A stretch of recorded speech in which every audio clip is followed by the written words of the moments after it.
Good evening, gentlemen, and welcome to our second part of the AnonyNews behind the scenes green screen color key tutorial. If you haven't seen the first part, please have a brief look at it, because we'll use the footage we've recorded within part 1. As you can see, I'm using Adobe After Effects and I skipped the Open New Project dialog. The settings for my project are 720p 30 frames per second HDV footage. Adobe After Effects is pretty intuitive. On the left side you have the files you have imported into your project. Beneath it is the timeline, and right in the middle is the preview screen. You can drag and drop your footage from the left side into your preview, as I'm doing here, and it will directly appear in the timeline below. I'm trimming the footage just by moving the edges, because I only want to use a certain part of my footage.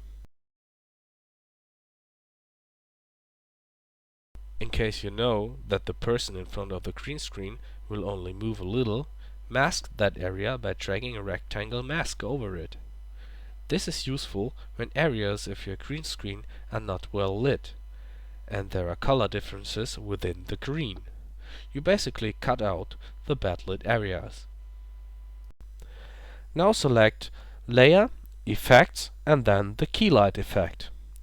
With the color picker, pick the green color of the screen, and if your green screen was evenly lit and you click transparency, all the green in your picture will disappear.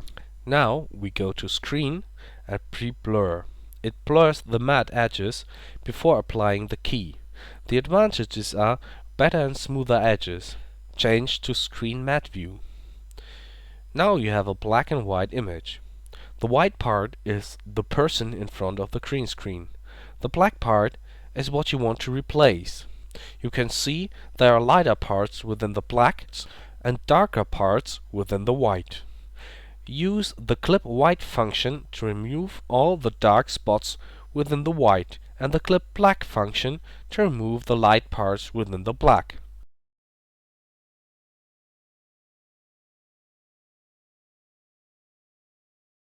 Now click to Final Result. It should look pretty good right now.